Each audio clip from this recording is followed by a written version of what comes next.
قل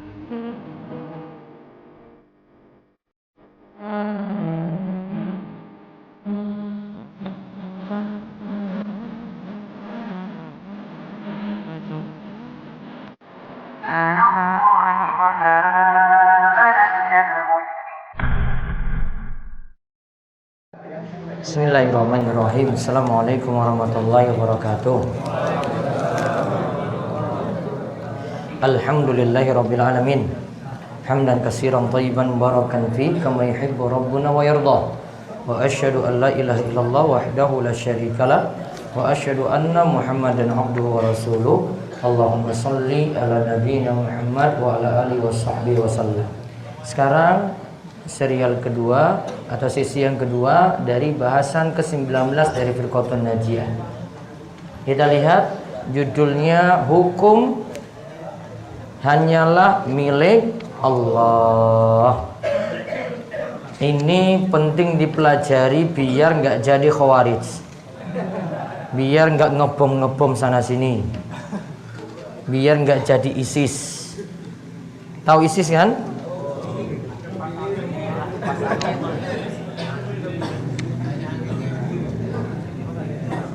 Baik, coba dibacakan. Hukum hanyalah milik Allah. Allah menciptakan segenap makhluk dengan tujuan agar mereka beribadah kepadanya semata.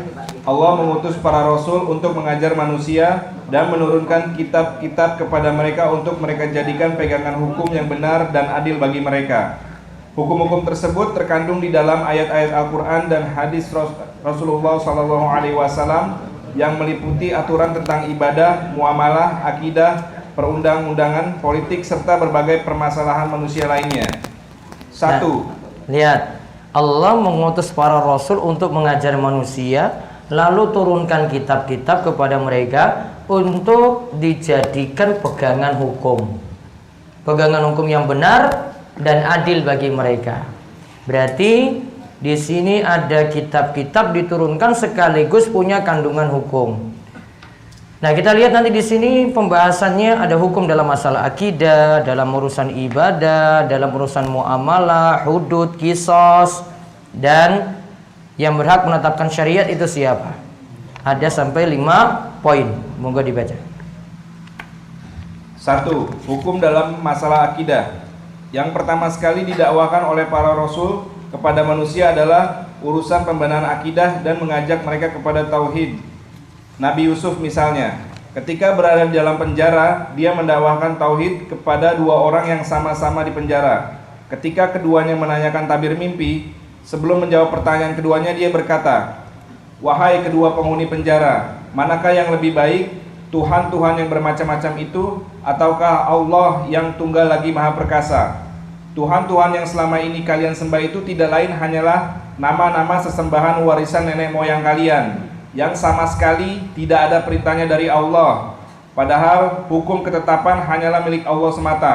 Dia telah memerintahkan agar kalian tidak menyembah selain Dia. Itulah agama yang lurus, tetapi kebanyakan manusia tidak mengetahui." Taib. Yang pertama kali dakwakan oleh para rasul kepada manusia adalah urusan pembenahan akidah. Ya, jadi dakwah yang pertama kali membenahi akidah dulu dan mengajak supaya bertauhid. Kita contohkan di sini Nabi Yusuf. Ketika itu kan masuk penjara. Masuk penjaranya karena apa? Fitnah apa? Fitnah perempuan. Kenapa? Perempuan yang ngajak dia zina, namun enggak mau. Kalau jenengan diajak mau?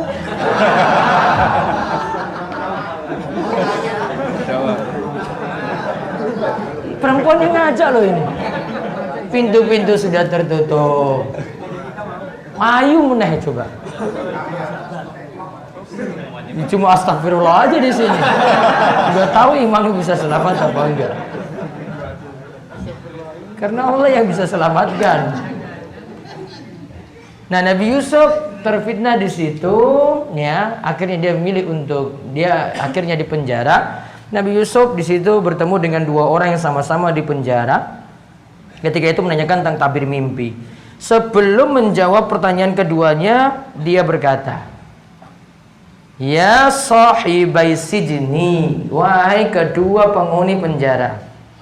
A'arbabu mutafarriquna khairun amillahul wahidul qahhar." Rab-rab atau Tuhan-Tuhan yang bermacam-macam itu lebih baik ataukah Allah yang Maha Esa? Ditanya di sini, berarti dia nggak bahas tentang masalah penjaranya dulu, berarti dakwahi dulu tentang masalah tauhid. Didekati di sini. Mana yang lebih utama di sini? Atau manakah yang lebih baik? Ada Tuhan yang bermacam-macam, berarti keinginannya juga macam-macam. Keinginannya macam-macam gimana? Ya kalau berhalanya beda-beda, ya sajennya juga ya beda-beda. Iya kan? Oh yang ini senang kepala kambing, oh yang ini nggak mau. Iya kan? Terserah dia. Kan keinginannya macam-macam kan? Iya.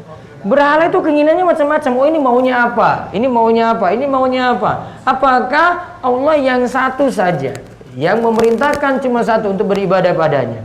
Tentu yang lebih baik adalah sembahan yang satu. Orang bingung tadi, oh ikut ini kok sajennya kok beda sama yang ini. Datang lagi pada yang ini lagi kok beda lagi, beda-beda macam-macam. Maka yang satu kalau kita turuti keinginannya lebih baik, gak bingung. Maka sejatinya orang yang berbuat syirik yang sesembahannya itu macam-macam, orang yang berada dalam kebingungan yang besar. Sudah berada dalam kebingungan yang besar. Nah, lalu dilanjutkan, Tuhan-Tuhan yang selama ini kalian sembah itu tidak lain hanyalah nama-nama warisan nenek moyang kalian. Itu bukan wahyu. Berhala-berhala itu bukan wahyu. Yang sama sekali tidak ada perintahnya dari Allah. Allah nggak perintahkan dalam wahyu untuk nyembah patung-patung tersebut, berhala-berhala tersebut, enggak. Dia telah memerintahkan agar kalian tidak menyembah selain Dia. Itulah agama yang lurus. Agama yang lurus berarti apa? Agama yang bertauhid. Agama yang lurus itu kalau mentauhidkan Allah. Berarti kalau berbuat syirik itu bukan agama yang lurus. Orang yang berbuat syirik itu bukan berada dalam jalan yang lurus. Kesyirikan itu jalan yang menyimpang, bukan jalan yang lurus. Walakinna aktsarun nasi la ya'lamun. Namun kebanyakan manusia tidak mengetahuinya. Ini surat Yusuf 39:40. Berarti kesimpulannya di sini diajarkan dakwah dengan prioritas tauhid terlebih dahulu. Siapa yang contohkan tadi? Nabi siapa? Yusuf. Ya, Nabi Yusuf itu prioritaskan dakwah tauhid terlebih dahulu. Terus yang kedua dalam urusan ibadah. Dalam urusan ibadah, kita wajib mengambil hukum-hukum yang berkaitan dengan urusan ibadah, baik sholat, zakat, haji, dan lain-lainnya dari Al-Quran dan hadis sahih. Hal itu berdasarkan hadis-hadis Rasulullah SAW. Sholatlah kalian sebagaimana kalian melihat saya sholat. Hadis ini muttafaqun alaih. Terus, dan ambillah contoh-contoh dariku dalam tata cara ibadah haji kalian. Hadis ini diriwayatkan oleh Muslim. Juga berdasarkan nasihat para imam mazhab yang mengatakan jika ada suatu hadis sahih maka itulah mazhabku. Dan bila di antara para imam mazhab itu berselisih pendapat, maka kita tidak boleh fanatik kepada salah seorang di antara mereka, kecuali kepada salah seorang yang memiliki dalil sahih yang bersumber dari Al-Quran dan hadis sahih. Nah lihat, berarti dalam poin yang kedua ini hukum-hukum yang berkaitan dengan ibadah, ada situ sholat, zakat, haji, semuanya harus bersumber dari Al-Quran dan hadis sahih. Maka pembahasan ini intinya, kalau masalah akidah merujuk pada hukum Allah. Kalau masalah ibadah juga merujuk pada hukum Allah. Ada di situ termaktub dalam Al-Quran dan hadis. Jadi kalau mau tahu ibadah yang benar itu gimana? Lihat dalam Al-Quran bagaimana hadis Nabi SAW itu seperti apa. Nah di sini lihat Sallu kama ra'aitumuni usolli. Salatlah sebagaimana kalian melihat aku itu salat. Khudhu anni manasikakum. Ambillah contoh-contoh dariku dalam tata cara ibadah haji kalian. Berarti salat kita harus manut pada tuntunan Nabi. Kemudian haji juga demikian. Khudhu anni manasikakum. Berhaji begitu juga manut pada tuntunan Nabi Shallallahu Alaihi Wasallam. Semuanya kembali kepada tuntunan Nabi. Maka kembalikan masalah ibadah juga pada hukum Allah. Terus yang ketiga. 3. Hukum dalam urusan muamalah. Hukum dalam urusan muamalah seperti jual beli, pinjam meminjam, sewa menyewa dan lain sebagainya. Semua itu juga harus berlandaskan kepada hukum dari Allah dan Rasul-Nya. Hal ini berdasarkan firman Allah, maka demi Tuhanmu, mereka pada hakikatnya tidak beriman sebelum mereka menjadikan kamu hakim dalam perkara-perkara yang mereka perselisihkan. Kemudian mereka juga tidak merasa berat hati terhadap putusan yang telah kamu ambil. Mereka menerima putusan itu sepenuhnya. Para ahli tafsir menyebutkan bahwa sebab turunnya ayat di atas adalah berkaitan dengan sengketa masalah irigasi pengairan antara dua sahabat Rasulullah SAW. Waktu itu Rasulullah SAW memutuskan Az-Zubair sebagai pemilik irigasi tersebut. Namun lawan sengketanya itu berucap, "Wahai Rasulullah SAW, engkau telah menangkan dia dalam sengketa kami ini, karena dia adalah anak bibimu." Lalu turunlah ayat di atas. Lihat dalam surat An-Nisa ayat 65. Fala wa rabbika la yu'minuna hatta yuhakkimuka fi ma syajara bainahum. Summa la yajidu fi anfusihim harajan mimma qadait wa yusallimu taslima. Maka demi Rabbmu, mereka pada hakikatnya tidak beriman sebelum mereka menjadikan kamu sebagai hakim. Hakim berarti apa? Ia memutuskan hukum dalam perkara-perkara yang mereka perselisihkan. Kemudian mereka juga tidak merasa berat hati terhadap putusan yang telah kamu ambil. Mereka menerima putusan itu. Maka kalau ada putusan dari Nabi SAW, dari Allah dan Rasulnya, kita ambil putusan tersebut. Contoh di sini lihat. Ini kan ada masalah sengketa apa sini? Irigasi. Debat ini di antara dua sahabat. Waktu itu Rasulullah memutuskan Az-Zubair sebagai pemilik irigasi. Berarti mereka berdebat siapa yang jadi pemilik irigasi ini. Namun lawan sengketanya itu berucap, "Wahai Rasulullah, engkau telah menangkan dia dalam sengketa kami ini karena dia adalah anak bibimu." Rasulullah nggak setuju. Wah, apa istilahnya ini ya? Nepotisme ya? Iya kan? Nah, kamu dengan nepotisme ini dengannya. Ya. Kok kamu putuskan tuh dia yang berhak dapat? Itu karena dia itu kan anak bibitmu. Maka turunlah ayat tadi. Pokoknya kalau Rasul sudah putuskan, manut saja pada keputusan Rasul Shallallahu Alaihi Wasallam. Orang Muslim itu kalau tahu itu keputusannya dari Nabi SAW, nyatakan ini halal, ini haram, sudah terima. Gak dia pandang dengan komentar yang lainnya, gak ambil pendapat yang lainnya. Wah, namun kan kiai saya bilang kayak gini, kayak gini. Kamu bilang haram, oh namun. Nah, bukan kamu bilang haram, Nabi SAW bilang haram. Namun dia bantah dengan perkataan kiainya misalnya. Orang Muslim harus tunduk pada apa yang ditetapkan oleh Rasulullah SAW. Rasul katakan haram, ya haram, sudah selesai. Walaupun nanti kita temukan kalau di sini bahas dalam masalah muamalah, itu bisa jadi ada perselisihan. Oh si A ini, ya ulama A ini berpendapat itu boleh, yang ini tidak boleh. Ada pertimbangan-pertimbangan karena melihat dari pemahaman dalil. Ada yang nyatakan boleh, ada yang nyatakan tidak. Tergantung di sini dari pemahaman terhadap dalil. Intinya di sini, pokoknya dalam urusan muamalah pun patuh pada keputusan Rasul atau hukum Allah dan Rasulnya. Ya, kita kembalikan pada hukum Allah dan Rasulnya. Ada sengketa, permasalahan, debat, kembalikan kepada hukum Allah dan Rasulnya. Itu yang nanti akan putuskan. Tadi contohnya di sini jual beli. Ada masalah jual beli sengketa ini gimana diselesaikan? Maka kembalikan kepada hukum Allah dan Rasulnya. Pinjam, meminjam. Ini yang bilang ini masih ada utang, ini belum, maka coba kembalikan lagi. Ada seorang alim di situ, nanti bisa putuskan dengan hukum Allah dan Rasulnya pula. Sewa menyewa juga demikian. Berbagai macam muamalah, kembalikan juga dalam hal itu kepada keputusan Allah dan Rasulnya. Terus yang keempat. 4. Hukum dalam masalah hudud dan kisos.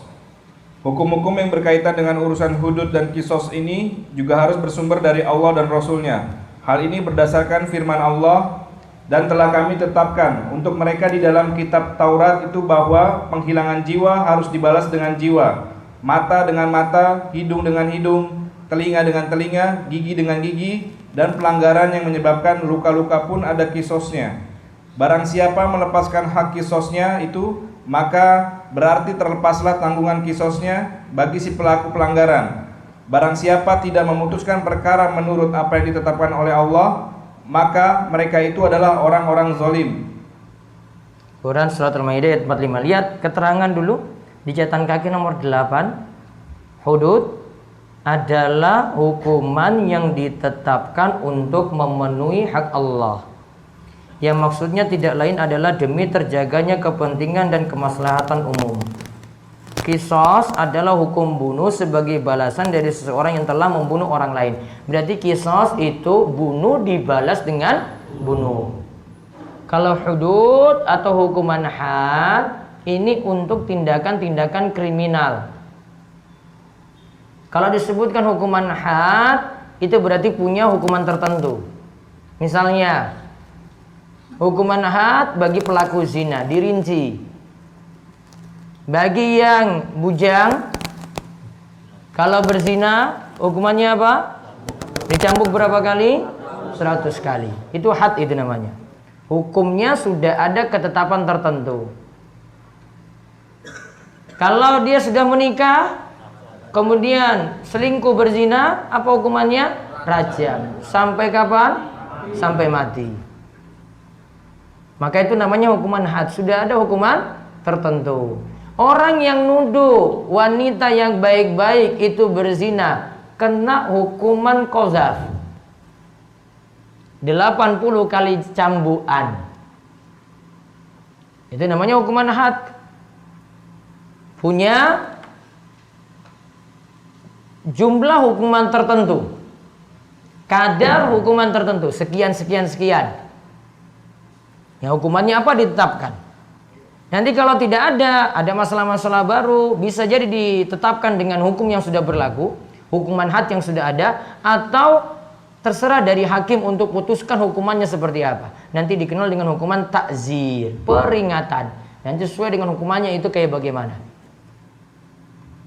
Jadi kalau dalam masalah hukum, kalau kita bicarakan tentang masalah hukum, ada karena tindakan kriminal atau tindakan pembunuhan, berlaku hukum had atau hudud, dan berlaku hukum qisas. Keputusannya bagaimana? Kembalikan pada hukum Allah. Ada masalah kriminal kayak gini, pembunuhan kayak begini, kembalikan pada hukum Allah. Cara untuk eksekusinya gimana? Kembalikan pada hukum Allah dan Rasulnya. Kalau hukum qisas itu gimana? Diracuni, ditembak, atau dipenggal lehernya? Dipenggal lehernya. Sudah dipenggal, selesai. Mana kira-kira yang paling ya sama-sama ini juga sih? Yang paling sama-sama mati juga. Yang enak gak ada. Hah? Yang paling cepat selesai mana coba? Dipenggal selesai. Kalau diracuni, wah siksaannya itu panjang sekali. Ditembak juga sama demikian. Paling adil itu dipenggal itu, dipotong sudah selesai itu, sudah. Hukum adil enggak? Wadil. Antum kalau jadi keluarga korban, tetap itu tidak nerima kalau kok misalnya putranya sendiri itu dibunuh oleh orang itu. Dia kok bunuh anak saya misalnya. Pihak keluarga pasti nuntut apa? Pihak keluarga pasti nuntut apa? Bunuh, hukum mati. Gak bisa tidak, dia pasti nanti nuntut hukum mati. Maka di sini dikatakan dalam surat Al-Maidah ayat 45 diceritakan tentang kisos, dan telah kami tetapkan untuk mereka di dalam kitab Taurat bahwa penghilangan jiwa harus dibalas dengan jiwa. Berarti sudah ada dalam kitab Taurat juga. Mata dengan mata. Oh, ini matanya rusak, dibalas juga di situ mata. Hidung dengan hidung, telinga dengan telinga, gigi dengan gigi. Dan pelanggaran yang menyebabkan luka pun ada kisosnya. Barang siapa melepaskan hak kisosnya itu, maka berarti terlepaslah tanggungan kisos bagi si pelaku pelanggaran. Berarti maksudnya apa? Mungkin dari pihak keluarga dia lepaskan, sudah nggak apa-apa, saya maafkan. Berarti dia hilang dari hukum kisos. Barang siapa tidak memutuskan perkara menurut apa yang telah ditetapkan oleh Allah, maka mereka itu adalah orang-orang yang zalim. Lihat ayatnya, wa man lam yahkum bima anzalallahu fa ulaika humuz zalimun. Siapa yang tidak berhukum dengan hukum Allah, maka dia termasuk orang-orang yang zalim. Ini lagi mempelajari tentang apa? Hukum kisos. Kok di sini disebutkan zalim, kok tidak disebut kafir? Dalam ayat lainnya disebut kafir, namun masalah lain. Maka orang yang berhukum dengan hukum selain Allah itu bertingkat-tingkat. Ya, nanti kita akan lihat atau akan simpulkan nanti dari pembahasan ini. Itu bertingkat-tingkat, tidak satu derajat. Ada yang ridho dengan hukum selain hukum Allah, ada. Dengan selain hukum Allah dianggap lebih baik, kafir nanti dia. Namun kalau dia sudah tahu hukum Allah lebih baik, namun nggak bisa jalankan, misalnya tadi tidak bisa menjalankan hukum kisos, namun tahu hukum Allah itu lebih baik, maka dia yang di sini disebut ini zalim. Kisos dia tahu itu lebih baik, namun dia tidak bisa jalankan. Maka tidak setiap orang jadi hakim itu kafir, enggak. Dan setiap negara yang tidak terapkan hukum-hukum seperti ini, hudud dan kisos, itu jadi kafir juga enggak. Coba lihat, Syekh Muhammad bin Jamil Zainu bahas nomor 4 loh ini. Awalnya apa? Tentang masalah hukum dibahas apa? Akidah. Setelah itu apa? Ibadah. Setelah itu yang ketiga apa? Muamalah. Di negeri kita ini, ya para jamaah sekalian, 3 ini sudah diatur ini. Ibadah sudah diatur oleh negara juga. Sholat Idul Fitri, mau mulai Ramadan, ditetapkan nggak sama pemerintah? Tetapkan. Haji itu diurus nggak sama pemerintah? Diurus. Mau pergi umroh, pergi haji, visanya itu dikeluarkan oleh siapa? Pemerintah juga. Berarti dilegalkan, diizinkan. Azan apa kita tuh sampai dikekang itu gara-gara suara azan? Enggak. Suaranya keras boleh. Ya, suara tidak apa-apa, tidak dikekang, nggak boleh suara keras kayak begini, harus di dalam masjid saja, nggak boleh dikeluarkan itu. Jilbab ibu-ibu boleh pakai. Laki-laki bebas mau pergi ke masjid, nggak dilarang-larang. Berarti dalam masalah ibadah kita itu dimudahkan. Jadi kalau bahas seputar hukum itu bukan hanya bahas hukum hudud, bukan hanya bahas hukum kisos, itu cuma beberapa bagian saja. Ada yang lebih besar loh, akidah, ibadah, muamalah. Baru sini bahas nomor 4 ini. Nah, kalangan Khawarij, ISIS-nya ini beda lagi. Mereka pokoknya harus sempurna, harus perfect. Oh, negara ini tidak jalankan hukum had, hukum kisos, kafir negara tersebut. Kamu jadi aparat di situ juga, kafir juga kamu. Kamu jadi pegawainya, berarti PNS, kafir juga kamu. Namun ada yang pemikirannya Khawarij jadi PNS juga. Ini saya ngomong kayak gini, saya pernah debat sama dia langsung.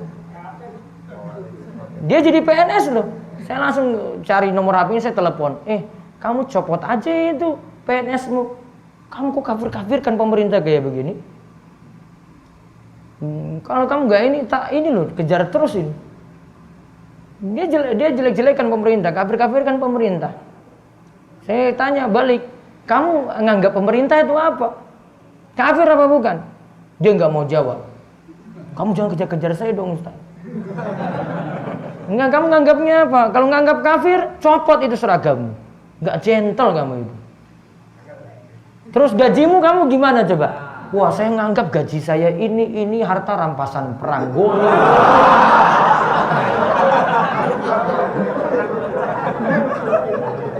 Dia nganggap gonima coba. Memang urusan perut tuh nggak bisa ditawar-tawar dia. Ujung-ujungnya boleh coba. Khawarij padahal. PNS. Heran saya cuma gila-gila saja. Coba kamu cabut status begitu, bikin masalah saja. PNS itu dia pakai seragam PNS. Orang-orang tegur dia juga. Cuma urusan perut saja baru mengambil coba. Alasannya ada saja. Kalau dia nuduh pemerintah PNS kayak begitu, nanti aparat kayak gitu, nanti tentara kayak gitu, polisi kayak gitu, kafir semuanya tuh. Jadi PNS dia. Saya bilang kamu kafir juga dong. Nggak mau dia. Nganggap gajinya masih boleh. Harta rampasan perang loh itu. Aneh-aneh kan? Terus yang kelima. Yang berhak menetapkan syariat hanyalah Allah semata. Allah berfirman, Dia telah mensyariatkan untuk kalian suatu agama yang dulu telah juga kami wasiatkan kepada Nuh dan yang telah kami wahyukan kepadamu. Quran Surat Asy-Syura ayat 13. Allah mengingkari orang-orang musyrik yang memberikan hak menetapkan hukum kepada selainnya. Dia berfirman, apakah mereka mempunyai sesembahan-sesembahan lain selain Allah yang menetapkan syariat untuk mereka, padahal Allah sama sekali tidak memberi mereka izin. Quran Surat Asy-Syura 21. Nah, lihat. Kesimpulan dari poin kelima, yang berhak menetapkan syariat hanyalah Allah. Syara'a lakum minad dini ma wassa bihi Nuhan walladzi auhayna ilaik. Surat Asy-Syura ayat 13. Dia telah menyariatkan untuk kalian suatu agama yang dulu telah juga kami wasiatkan kepada Nuh dan yang telah kami wahyukan kepadamu. Berarti yang membuat syariat itu Allah. Kemudian dan dia ya syara'a lakum, dia kalimat yang depan dia itu kembali ke Allah. Kemudian Allah mengingkari orang-orang musyrik yang memberikan hak menetapkan hukum kepada selain Allah. Am lahum syuraka syara'u lahum minad dini ma lam ya'zan bihillah. Apakah kalian mau menetapkan syariat minad din dan itu menganggap jadi agama padahal Allah tidak izinkan? Berarti menetapkan syariat itu hanya dari Allah. Dengan izin Allah, nggak bisa dari yang lainnya. Kiai sepintar apapun, ustaz sepintar apapun, nggak bisa tetapkan syariat. Walaupun dia sampai dia dari garis keturunan Nabi Sallallahu Alaihi Wasallam, tidak bisa tetapkan syariat. Tidak bisa tetapkan ibadah baru. Tidak bisa tetapkan ya zikir baru. Tidak bisa tetapkan solawat baru. Harus dari Rasul Sallallahu Alaihi Wasallam. Allah dan Rasulnya contohkan nggak? Ya, kalau tidak contohkannya sudah nggak diambil. Nah, lalu kesimpulannya, kaum muslimin wajib menjadikan Al-Quran dan hadis sahih sebagai sumber dalam menetapkan hukum, dan menjadi kewajiban bagi mereka juga untuk berhukum kepada keduanya dalam segala urusan. Allah berfirman, dan hendaklah kamu memutuskan perkara-perkara mereka dengan apa yang telah diturunkan oleh Allah. Quran Surat Al-Maidah ayat 49. Rasulullah SAW juga bersabda, dan selama pemimpin umat tidak berhukum kepada kitab Allah dan tidak memilih apa yang telah diturunkan oleh Allah, niscaya Allah timpakan kepada mereka kesengsaraan. Hadis ini hasan diriwayatkan oleh Ibnu Wajah dan lainnya. Umat Islam wajib membuang hukum perundang-undangan asing yang ada di negaranya, seperti sistem perundang-undangan Prancis, Inggris dan lainnya yang nyata-nyata bertentangan dengan hukum Islam. Kaum muslimin hendaknya tidak lari ke pengadilan yang menetapkan hukum dengan undang-undang yang bertentangan dengan Islam. Hendaknya mereka menyerahkan perkaranya kepada para ulama sehingga perkaranya diputuskan secara Islam, dan itu adalah cara penyelesaian yang terbaik untuk mereka, karena Islam akan memberikan keadilan dan kebijaksanaan kepada mereka. Orang yang melaksanakan Islam juga akan mendapatkan penghematan dari sisi harta benda maupun uang dibandingkan bila berurusan dengan pengadilan buatan manusia yang ada sekarang ini. Meskipun manfaat seperti itu tidak ada artinya sama sekali bila dibandingkan dengan manfaat utamanya, yaitu selamat dari azab Allah di hari kiamat kelak. Karena berhukum dan berlindung kepada hukum buatan manusia, berarti berpaling dari hukum Allah, dan berpaling dari hukum Allah jelas balasannya adalah api neraka. Nah, di sini perlu tambahkan poin khusus. Di sini sebutkan sistem perundang-undangan Prancis, Inggris dan lainnya. Ini harus dirinci, ya, tentang menghukumi kafirnya atau tidak orang yang berhukum dengan selain hukum Allah. Nah, berarti sekarang kita bahas kesimpulan berhukum dengan selain hukum Allah. 1. Jika menganggap selain hukum Allah itu lebih baik. Jika menganggap selain hukum Allah itu lebih baik. Ya, jadi anggapnya lebih baik.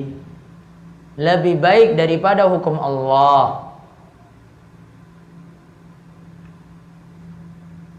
Maka dihukumi kafir. Harus hukum Allah tetap dia yakini lebih baik. Namun kalau dia yakini selain hukum Allah itu lebih baik daripada hukum Allah, kafir dia. Nah, sekarang yang kedua. Jika menganggap selain hukum Allah itu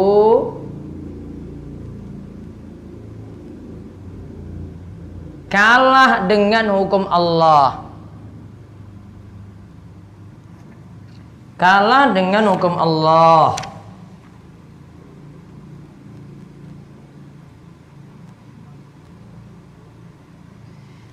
Namun belum bisa menjalankan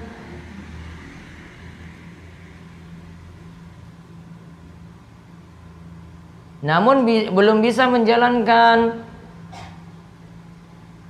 karena takut jabatannya hilang, kekuasaannya hilang, pengikutnya lari,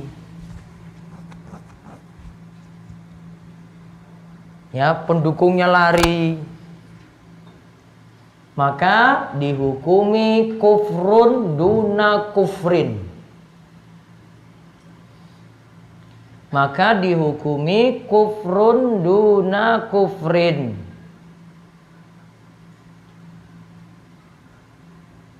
Apa kufrun duna kufrin? Dalam kurung kufur asghar, kufur kecil.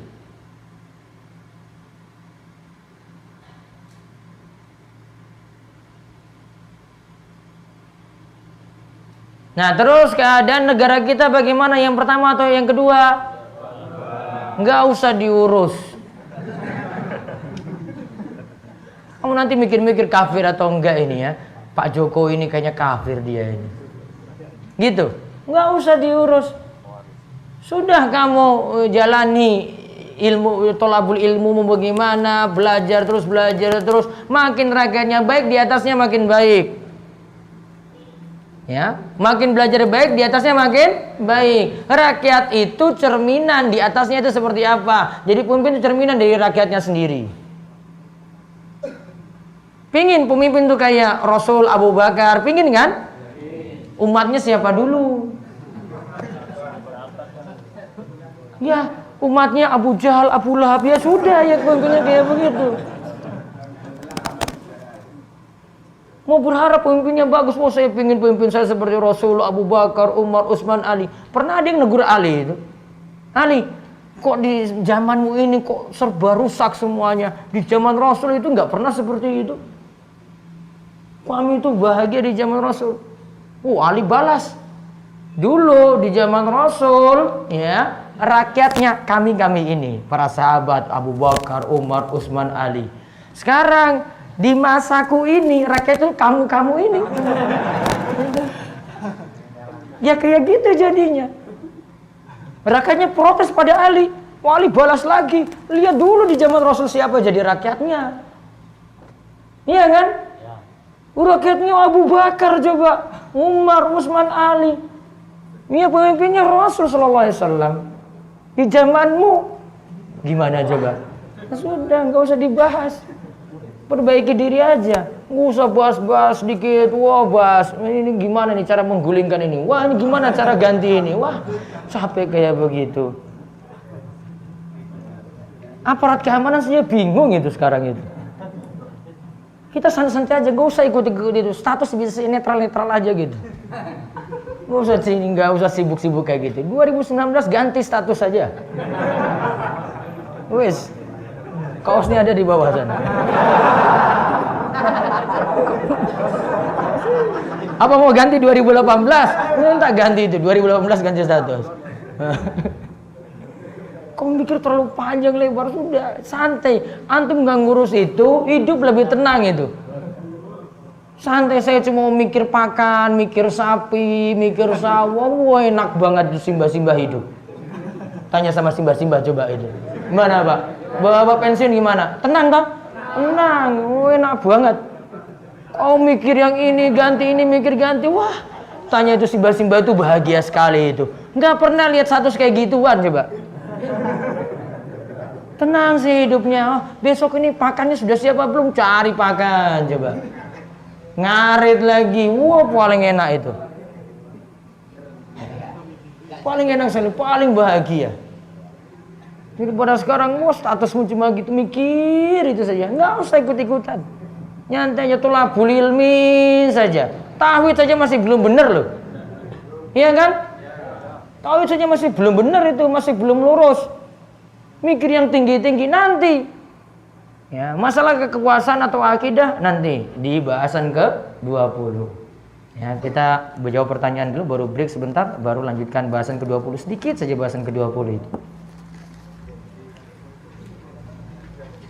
Ustadz, anak ingin bertanya terkait bab 18. Apakah Nabi Hud dan Saleh serta Syuaib juga merupakan Rasul? Dari sisi penyebutannya disebut Nabi. Namun, karena jelaskan bahwa yang banyak mengingkari itu adalah Rasul. Iya, dia banyak pertentangan, namun tidak seperti Rasul-Rasul yang lainnya. Mungkin ada pertentangan juga, namun tidak sekeras Rasul yang lainnya. Jadi kalau mau golongkan Rasul, saya masih belum bisa golongkan Rasul. Apa perbedaan Khauf dan Rokbah? Khauf dan Rokbah sama-sama rasa takut. Rokbah itu lebih mendalam daripada Khauf. Kiat-kiat agar niat kita senantiasa ikhlas lillahi ta'ala. Dan bagaimana cara mengenali waswas setan dalam hal niat. Ikhlas, kalau para ulama itu sebutkan ciri-ciri ikhlas, ya, seperti seorang bayi, seperti bayi itu lagi menyusui di ibunya, dia lagi minta susu di ibunya, nenen misalnya bahasa kita, dia lagi minta susu pada ibunya, dia tidak peduli kanan kiri lagi mau teriak-teriak apa. Ya, dia tidak peduli kanan kirinya itu teriak-teriak apa. Para ulama ibaratkan ikhlas seperti itu. Maka orang yang niatannya ikhlas nggak peduli komentar orang, nggak peduli pujian orang. Bayi coba yang lagi minum susu tadi itu dengan ibunya, ya peduli nggak kanan kiri? Nggak peduli dia. Sudah mau di sana ada bom, mau di saya mau minum susu ini pokoknya. Iya kan? Nggak peduli kanan kiri. Mau ditanya sanjung-sanjung ini, sanjung-sanjung bayi ini, mau jelek-jelekan dia nggak peduli juga. Pokoknya dia fokus untuk ya yang ini. Berarti kalau kita disebut ikhlas, fokus pada ibadah ini untuk Allah saja. Nah, was-was dalam niat, pokoknya kalau niatnya itu jadi berubah, luruskan niat tadi hanya untuk Allah. Ustaz, anak ingin bertanya, apakah menyanyikan atau menyenandungkan lirik lagu tanpa musik itu boleh ataukah sama dengan syair atau nasyid? Yang pertama, yang penting syairnya, kalau sebagian ulama itu katakan tidak mirip seperti ya lagu-lagu yang ada, ya, dia tidak gunakan alat musik, sebagian masih membolehkan. Yang penting tidak mengalahkan Al-Quran. Wallahu a'lam. Dalam tradisi kenduri itu apabila di dalamnya tidak mengandung unsur syirik, misalnya hanya bersilaturahmi dan membawa makanan dan berdoa bersama, baiknya bagaimana Ustaz? Intinya ada yang tingkatannya tidak sampai syirik, ada yang tingkatannya amalannya tidak ada tuntunan. Yang jelas di sini kalau sampai ada doa-doa bersama, nah di sini dari sisi ibadah itu mesti dilihat ada tuntunan ataukah tidak. Doa bersama yang dimasukkan sini baiknya tidak dilakukan. Wallahu a'lam. Apakah seorang jika menggunakan rajah tulisan Arab yang ditempelkan di tembok-tembok yang berisi seperti Asmaul Husna itu masuk kategori syirik besar? Dan bagaimana cara bertobatnya? Bertobatnya tinggalkan itu, hancurkan jimat-jimat tadi, rajah tadi. Kemudian dia tahu itu syirik, maka dia tinggalkan syirik tadi. Kemudian apakah seorang apakah ini syirik akbar? Tergantung. Para ulama rinci kalau menggunakan jimat itu jadi dua macam. Ada menggunakan jimat itu yakin yang datangkan manfaat, nolak bahaya benda. Berarti syirik. Syiriknya apa? Akbar. Karena dari benda ini yang punya kemampuan. Bukan hanya jadi sebab, namun benda ini yang datangkan manfaat, nolak mudarat.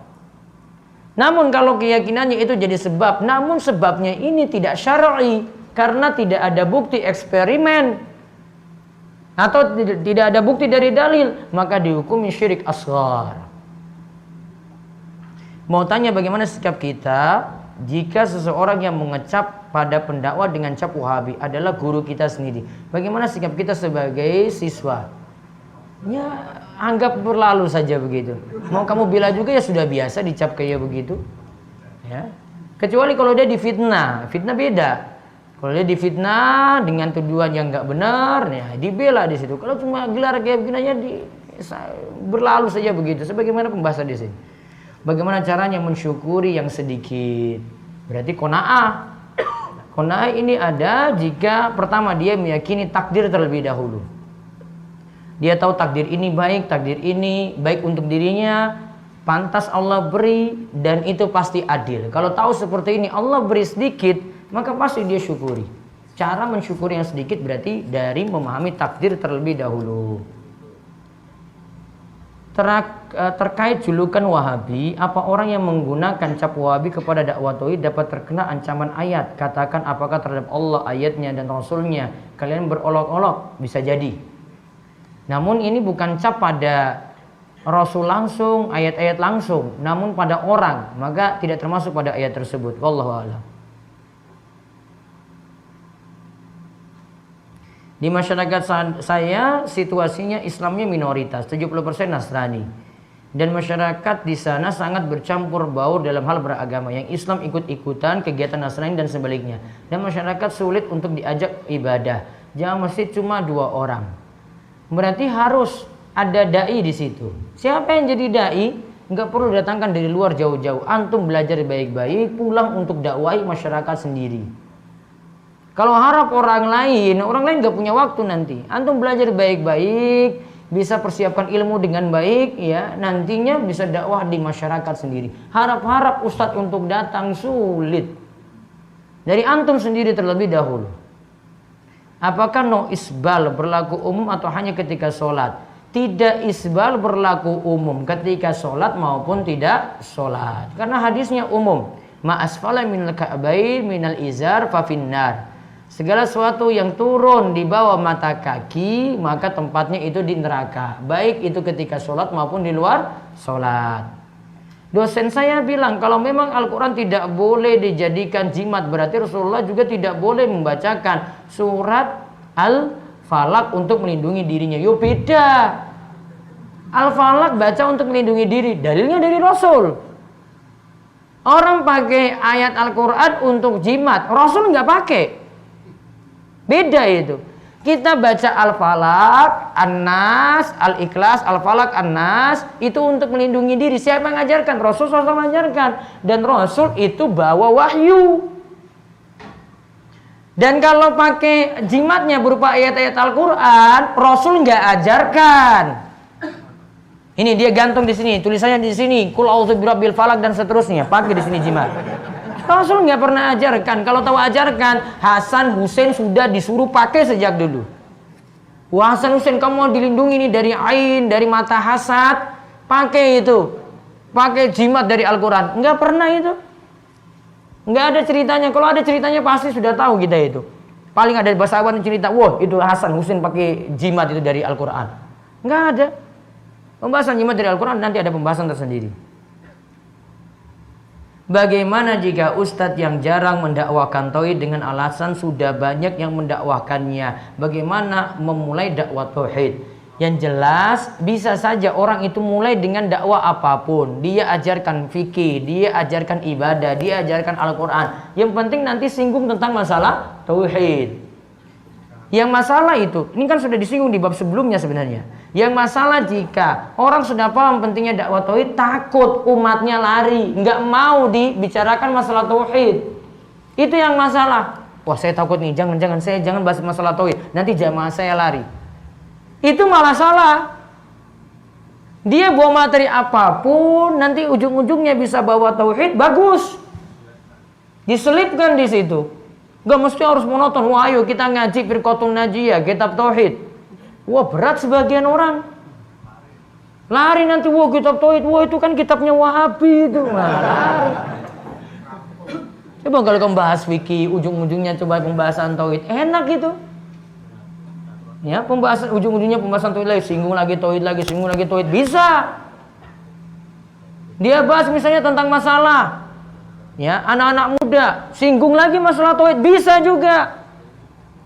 Dia bahas tentang masalah perselingkuhan, perzinaan, ujung-ujungnya masalah tauhid juga, bisa juga dia singgung. Oh, perselingkuhan kayak gini, ada yang pakai jimat kayak gini, singgung lagi masalah jimat. Kok ujung-ujungnya jimat? Ya karena dia ingin singgung masalah tauhid. Masuknya dari mana-mana. Tinggal bagaimana cara mengatur gaya bicaranya saja.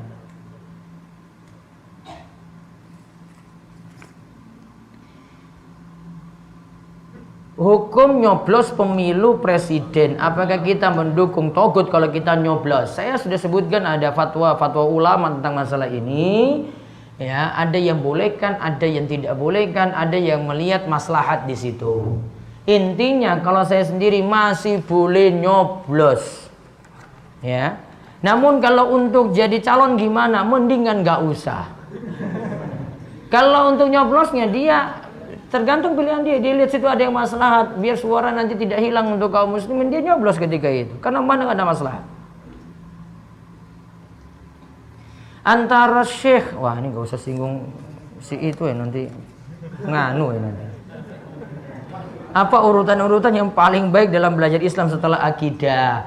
Setelah akidah itu pelajari hal-hal yang kita butuhkan sehari-hari. Sholatnya diperbaiki. Akhlak juga, akhlaknya diperbaiki pada orang-orang dekat, pada orang tua. Kalau sudah menikah, pada istrinya, pada anak-anaknya diperbaiki. Jadi hal yang diperlukan sehari-hari. Saat bagaimana dengan hukum di negara kita yang sebagian dari peninggalan Belanda yaitu KUHP? Saya sudah bilang nggak usah urus saja. Ngapain kamu mau tujuan? Saya jawab kayak begini apa coba? Mau saya bilang pemerintah Indonesia togut kayak gitu? Nggak akan saya jawab. Ya, yang jelas sudah hukum yang ada dijalankan. Ya, hukum yang ada itu dijalankan. Ingat, hukum itu ada macam-macam. Kalau tadi itu baru secara umum juga kita bahas. Hukum itu ada yang kaitannya dengan hal-hal yang tidak diatur dalam Al-Quran dan hadis. Contoh, pakai penutup kepala, helm ketika kita mau pergi kemana-mana coba berkendaraan. Ada ayat Al-Quran sama hadis ngatur kayak gitu? Nggak ada kan? Taat lampu merah itu ada ayat Al-Quran yang ngatur? Nggak ada. Maka kalau ada masalah itu tidak diatur, pemerintah tetapkan wajib untuk taat. Itu nggak taati hukum togut. Sama seperti Rasulullah SAW itu buat beberapa aturan, itu tidak masuk dalam akad jual beli. Beliau ketika itu mau beli unta, terus dari si penjual dia minta pada Rasulullah SAW, Rasulullah saya bawa pulang unta ini dulu ke rumah, baru saya bawa balik lagi. Berarti ada syarat jual beli yang dia tambahkan. Ya, ada syarat jual beli yang dia tambahkan, nggak masuk dalam akad jual beli. Dia buat aturan sendiri berarti. Rasul iyakan, boleh itu. Silakan kamu bawa pulang dulu, baru nanti kamu kembali sini serahkan unta itu yang telah saya beli. Rasul katakan seperti itu. Oh, berarti ada hukum yang tidak diatur dalam Al-Quran dan hadis. Tidak masalah untuk ditaati kalau pemerintah buat. Ada aturan misalnya masalah pertanahan, tadi masalah rambu-rambu lalu lintas, semua itu nggak diatur, kita wajib taat. Ya, kita wajib taat di situ. Namun kalau ada hukum itu sudah sejalan dengan hukum Islam, misalnya di negara kita masih menganut hukum warisnya itu berdasarkan hukum Islam, maka lebih-lebih lagi karena ini sejalan dengan hukum Islam. Saya terlanjur menyekolahkan anak saya ke sekolah yang Islami, tetapi setelah mengenal manhaj salaf, ternyata sekolah yang Islami tidak sesuai dengan Al-Quran dan Sunnah. Apakah di Gunung Kidul sekolah atau pesantren yang bermanhaj salaf agar saya bisa memindahkan anak? Yang penting di sini tergantung pendidikan orang tua juga. Ya, ada beberapa sekolah di sini saya tidak bisa sebutkan langsung. Apa beda mushaf Al-Quran dan Al-Quran terjemahan? Beda. Mushaf Al-Quran itu murni bahasa Arab. Al-Quran terjemahan berarti ada bahasa Arab, ada bahasa Indonesia.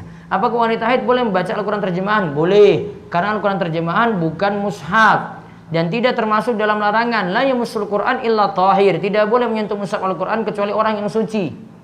Wanita haid masih boleh menyentuh Al-Quran terjemahan karena itu bukan mushaf murni. Bagaimana mengatasi anak balita yang penakut? Kemana-mana harus ditemani, tidak mandiri, tidak percaya diri. Kalau balita nggak masalah. Balita, kalau anaknya sudah mengerti, sudah paham, nah baru didik pelan-pelan. Ustadz, saya seorang freelancer. Tolong doakan saya agar di tahun 2019 bisa ganti status. Allahumma amin. Jomblo jadi menikah.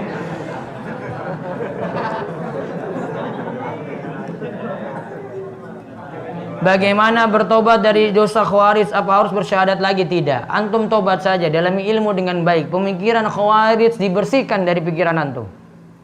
Seorang bertobat dari bid'ah khawarij namun masih dikejar-kejar dan diganggu oleh teman-teman khawarij yang hendak mengajak kembali. Terkadang si fulan berbohong dengan mengatakan bahwa dia tidak keluar dari khawarij tapi sedang malas saja, dengan alasan supaya mereka tidak mengganggu dan datang lagi. Apakah bohong semacam ini dihukumi dosa? Kalau darurat dia bisa seperti itu. Namun asalnya tidak boleh berbohong terlebih dahulu. Ketika di khawarij pernah mengkafirkan seseorang tertentu, apa harus minta maaf kepada orang tersebut? Kalau bisa ketemu dan bisa minta maaf, bagus. Namun kalau tidak, bersihkan kejelekan-kejelekannya, puji yang baik-baik. Sama seperti orang membersihkan diri dari dosa ghibah.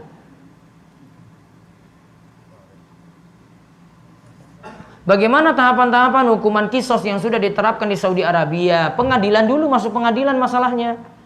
Ada penyidikan sampai masuk pengadilan, kemudian setelah itu baru ada hukum kisos. Kisosnya itu dilakukan di tempat umum. Orang-orang nonton. Ya, nonton langsung. Kenapa? Biar semuanya pada takut, nggak bunuh orang lagi. Ini loh buktinya kalau bunuh orang kena hukuman kisos.